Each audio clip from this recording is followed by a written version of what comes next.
The weeks that followed seemed to blur together, filled with the steady rhythm of my life, now intertwined with Leslie's spontaneous charm.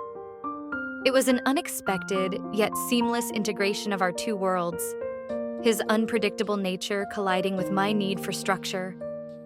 Despite the differences in our approach to life, I found comfort in the loyalty and dependability that slowly began to define our relationship.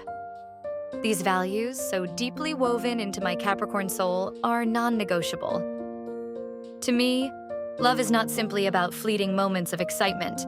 It's about showing up consistently, day after day. One Friday evening, after a particularly hectic week, Leslie suggested we cook dinner together at his apartment. It was a simple idea, something that felt both grounding and meaningful. Cooking was practical, yet intimate, a way to connect without the distraction of external noise. As I stood in his cozy kitchen, surrounded by the scent of fresh vegetables and simmering sauces, I couldn't help but reflect on the foundation we were building.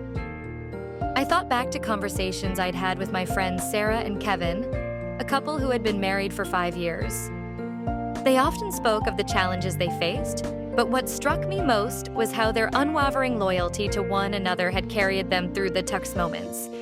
Sarah once told me about the time Kevin lost his job and how they'd weathered the storm together. It wasn't the grand gestures that kept them afloat. It was the quiet, consistent support, the knowledge that no matter what, they could depend on each other. As I stood next to Leslie, chopping vegetables while he stirred the sauce, I felt a similar sense of peace. These small moments, seemingly insignificant on the surface, were the building blocks of something deeper. It wasn't about flashy declarations of love or dramatic romantic gestures.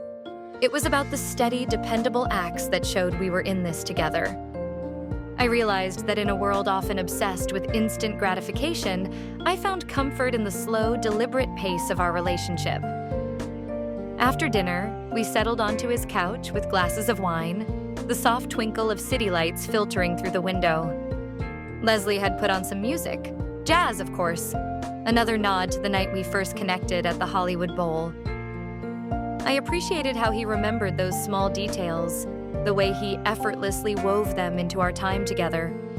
It felt like a quiet acknowledgement of the shared history we were already creating. As we sat there, discussing our week, I found myself thinking about how much I valued the consistency we were establishing. Loyalty, for me, is about more than just being present in the good times.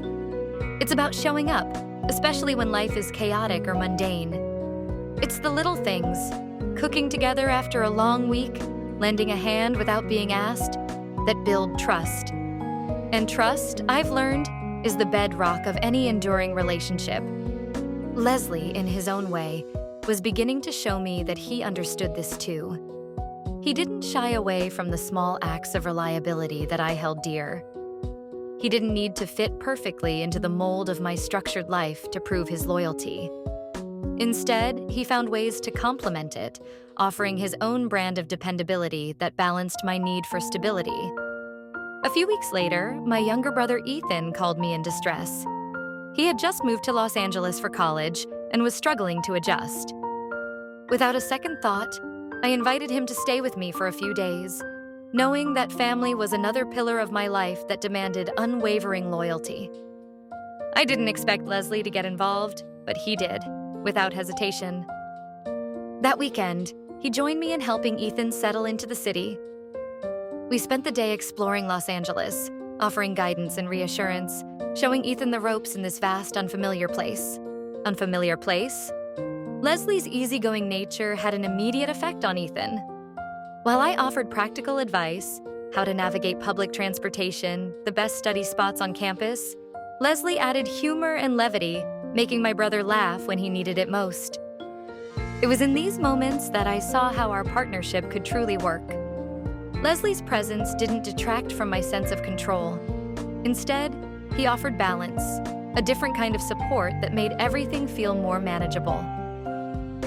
That evening, as we all sat together watching a movie, I felt a deep sense of gratitude.